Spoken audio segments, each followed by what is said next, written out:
Hi everyone, welcome to another video. This is going to be a book video in the series of Book Talk that I started.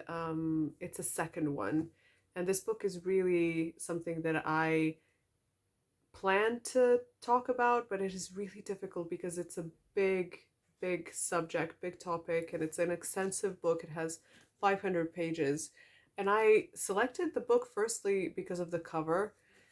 I really loved it, and at that time I was watching a lot of documentaries about South America, and this poet, his name is Pablo Neruda. He's like the most famous poet from that region. He's Chilean, and this book is about his life. It's a memoir. It's called I Admit That I Lived. And I knew somehow that if you're reading about a life of a poet, it's going to be interesting. So it's written by a poet, so you get a lot of beautiful descriptions, a lot of deep analysis of his life, and he really had a rich life that you kind of get immersed to immediately, and you can stop reading. So I really recommend, if you are somebody who's kind of the crossroads and you don't know what to do in life, maybe you're confused and you want to learn more, I think memoirs and biographies are really good for that. So they will make you see what others did and how they behaved, and they're just interesting to read because they're true. They're true stories. If you come from a communist or socialist country, you know about him because he was also a famous Chilean politician, and he was a member of the Communist Party. So in the 70s and 80s, his poetry was very famous, especially in Russia, in South America, of course. I think in America as well, a lot of socialist professors were giving his books as a mandatory read in universities. When I finished the book, I realized like it doesn't matter what kind of ideology he belonged to. But with his character, I think socialism, you will see as I tell the story, you will see why he was so into the equality, and he was really the poet of the people. He grew up very poor.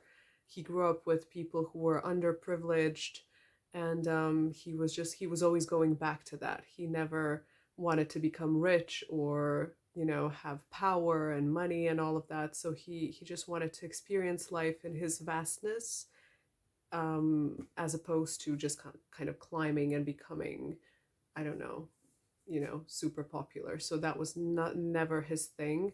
And I really like that kind of character. So that's why maybe I immersed myself into the story even more. So memoirs are very special because there are different techniques of writing them.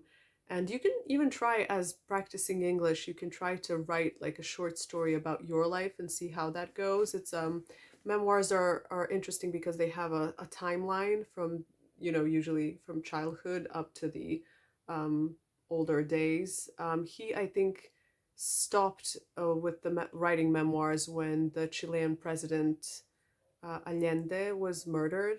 So that was he was very disappointed in in his country, and he just couldn't continue writing. So that was his reason to stop. But like usually, these famous people, they write until they die, basically. So you have a very interesting timeline, and he wrote a lot of these thoughts and comments of his friends and people that he met during his life. So you get like a real expression of what he thought and what he did at that time.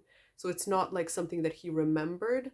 It's more like you're reading as he lived. Basically, it's like a real time writing, which is very interesting. He begins his story with his life in a remote village in south of Chile. So he was, I think, born there.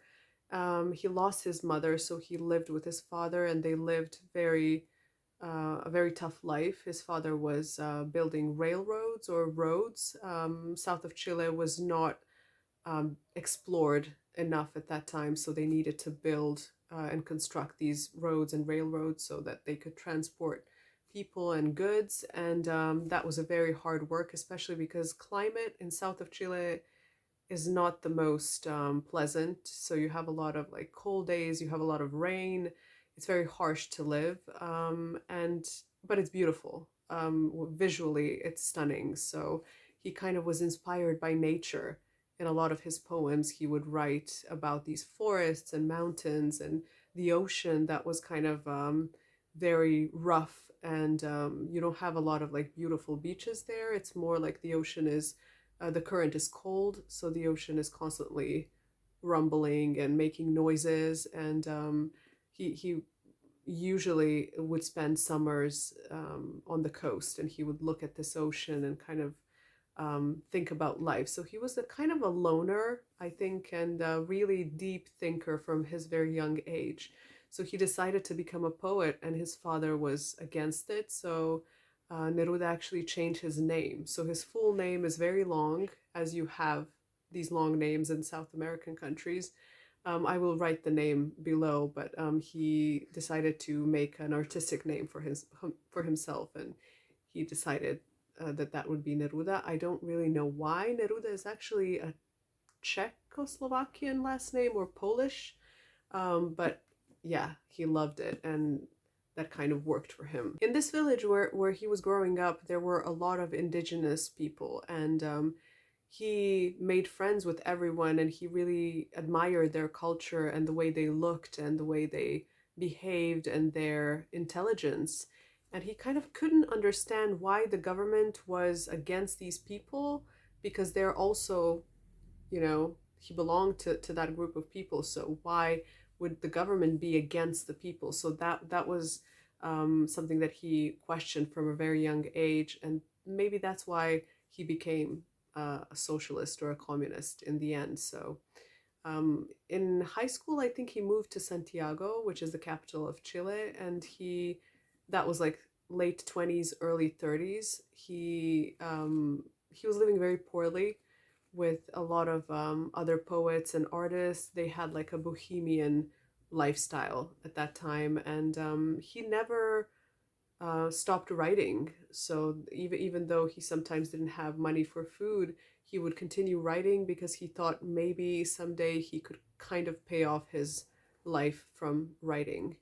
And he tried publishing a lot of times, but he was unsuccessful. And then at one point, I think he sold his last belongings to publish this first book of poems that was called The Book of Twilight, if I'm correct. And this book, he was not expecting anything. He just wanted to hold a book in his hands that was kind of his own belonging, and he wanted to see his book. But actually, that book was read by some important people in Santiago. There was actually one other city that they visited very often. I think it's called Valparaiso. This is like in the coast of it's a coastal port in Chile, very similar to San Francisco, very colorful, liberal. People from everywhere came there. A lot of like fishermen, a lot of artists, people would bring things from all across the world. It was very kind of eclectic. And for artists, it was perfect to get inspired and to meet new people. So he would often go there and write as well. The way he begins his career is one of the, I think the Minister of Foreign Affairs actually gets the book from some intellectual, and he calls him for a meeting, and he says, okay, now in Chile, this is not a good time to be a poet. This is not something that you're going to make a life out of here. But I see that you want to learn more and that you are very intelligent, and that you want to explore life more. So why wouldn't you travel outside of Chile and maybe work for us? He said yes, because he wanted to travel. So there was a map in the office, and he looked at the map and he had no idea like what to say. He had no idea about the world, and he saw like the name Singapore, and he said, okay, I would like to go to Singapore. And the minister was like, okay, we will see it done. So a few months later, he was actually sent to his first work at the embassy of Chile in Singapore. And then later on, he would work in Asia, in Sri Lanka and some other countries, I think Cambodia. So he would explore Asia for a while, like in his early 30s, um, late 20s, early 30s. Write a lot about this new culture. It's very interesting to see how somebody who never tried this type of food and never saw these people um, comes with an open heart and kind of wants to meet more people and learn their ways, how they do politics and what they do in everyday life and how they are. So it's a very interesting clash of cultures. In his 30s and early 40s, he would also live in Madrid in Spain and in Paris in France. And he would go through the Second World War in Europe. So he saw a lot of his friends being captured and killed. A lot of the poets and artists were enemies at that time. He loved all of them. So he in his book he mentions all of his friends with like great love and appreciation for everything that they are and they did. So you can kind of feel that his personality was not egocentric at all. He was very much turned towards the people. That's why he said, like in the book, that he likes to be remembered as the poet of the people. And not just in his country, but he would meet a lot of famous artists at that time in France and Spain, inspired also by this constant exchange of information and care and love between his friends. It's very interesting to see how this man never for once thought that he was special. Even when he won the Nobel Prize, he was like, I don't know if I should have won this. Like it's maybe they made a mistake. So, but at the same time, he was this genius and he wrote so beautifully. So it's a very interesting kind of switch to see like how you can live life from the inside out instead of like the other way around. Then he wanted to, after the Second World War, I think he wanted to come back to Chile, but he was, as a member of a communist party at that time, he never wanted to change his beliefs. So not even for the sake of stability and money and possibility to live in his own country, he never wanted to quit his art and quit his writing his poems the way he wanted. He was on the margins in his country always and never really recognized. Everybody knew that he was great, but he was at the same time, his political views were different, so they kind of set him aside. And he actually spent some time in Mexico as well, working at the embassy in his 40s and 50s. And he explored every country that he lived in. He explored top to bottom. And he met very great Mexican artists as well. And they all, like I said, stayed his friends for a very long time. When it comes to his love life, he never, I think he married once, but that didn't last long. He had in his later days his love, his companion. I'm not sure if they were married, but I think her name was Maria. Um, his relationship with her is very beautiful, and it's described at the end of this book. She's like a piece of something that he was missing. He was always searching for experiences and new adventures, and he never thought about, like, I think, being serious, like having a family and getting married. There was a story about that he actually had a child that died, and he didn't recognize this child, but I'm not sure, so it's not mentioned in the book, so I'm not gonna go into that. You can research online. When finally all the wars were over and the 60s started and the 70s, I think about coming back to Chile and definitely living there. He had, there's actually a movie, it's called Neruda, governmental official who was appointed to catch Neruda and actually kill him, but unsuccessfully. So the way when he came back, Neruda decided to live in a remote place, secluded away from people, so he could write and create and not be bothered by the government. And this terrain in south of Chile was very well known to him. So if the police came to arrest him, he would easily run away, and a lot of like the indigenous people were his allies. So he was very much loved by the people, so the people protected him and never gave him away. There are a lot of people that he mentions in the book, a lot of artists, so you will learn not just about him but also about all the people that he met along the way who meant something at the intellectual level in all over the world. And one of the one that he loved the most, I guess, was the Spanish poet Lorca. He met him in Argentina. I think they made a speech together, and had a very deep understanding of their own creative process, and they would often write together.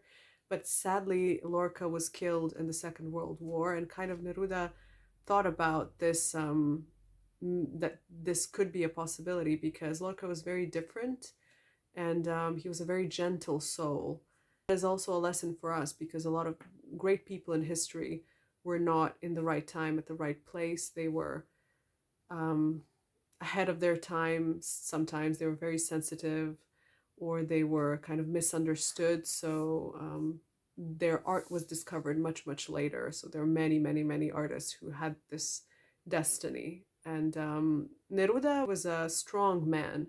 He was raised in this very harsh climate, and like I said, Chile was not a very safe place at the time when he was growing up. So he knew that life was tough. So that's why I think he survived many things during his life. His last days, or last decade, I think he spent. He bought a house south from Santiago. There's a village called Isla Negra, or like the Black Island.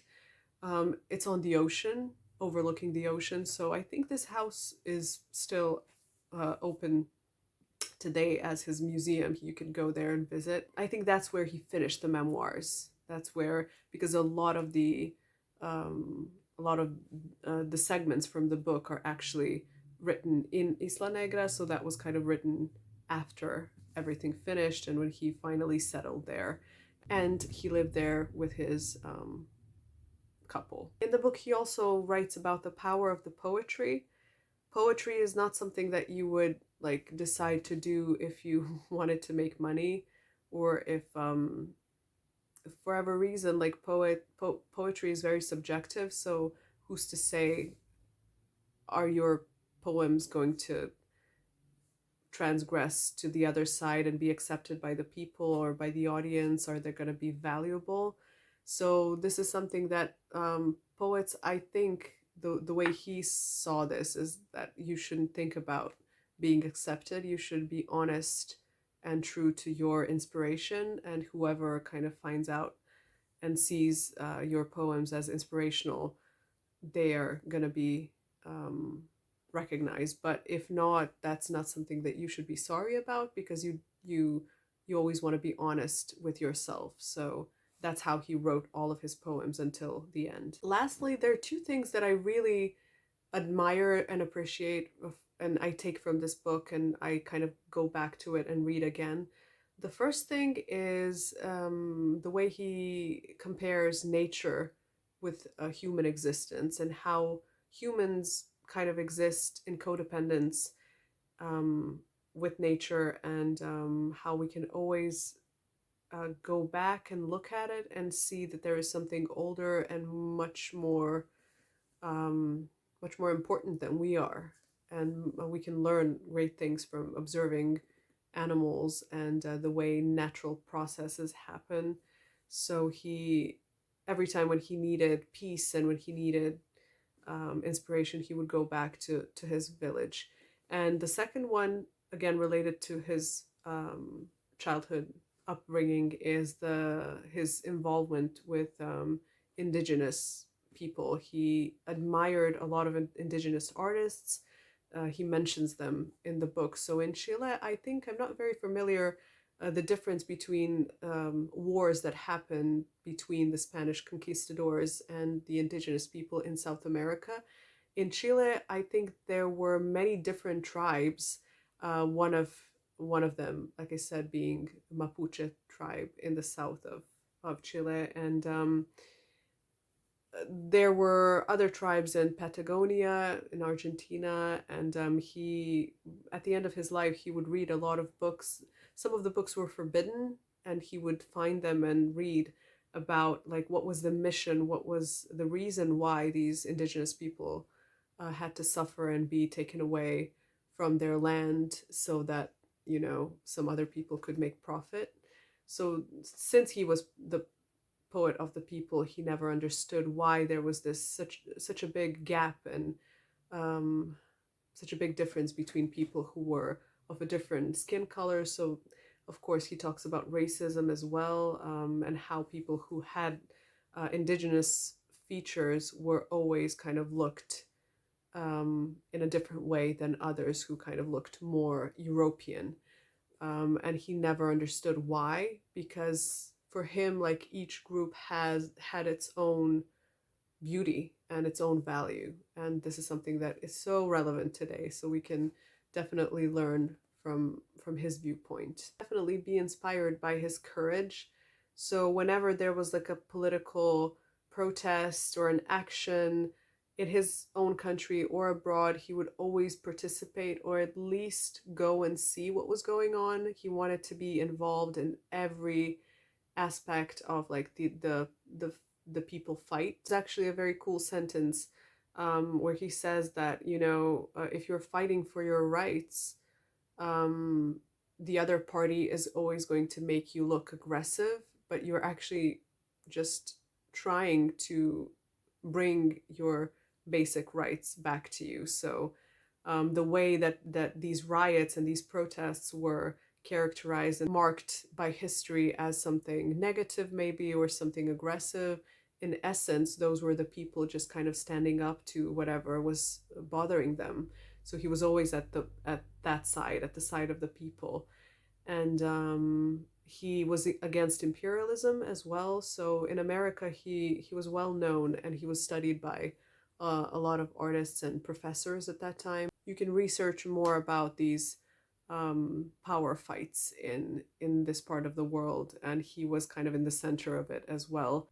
People were coming to him and they were expressing their fear and their disappointment in the government, and they could never understand why the government would work against them. So this is like a question that we also ask today, like why are there people who are kind of above us, who are supposed to just work for the people, but they work against the people? So it's just the whole thing. And so as you can see, like the book branches in many different directions. If you want to explore poetry or art or traveling or politics or socialism or like just indigenous history, there are many ways that you can go from there.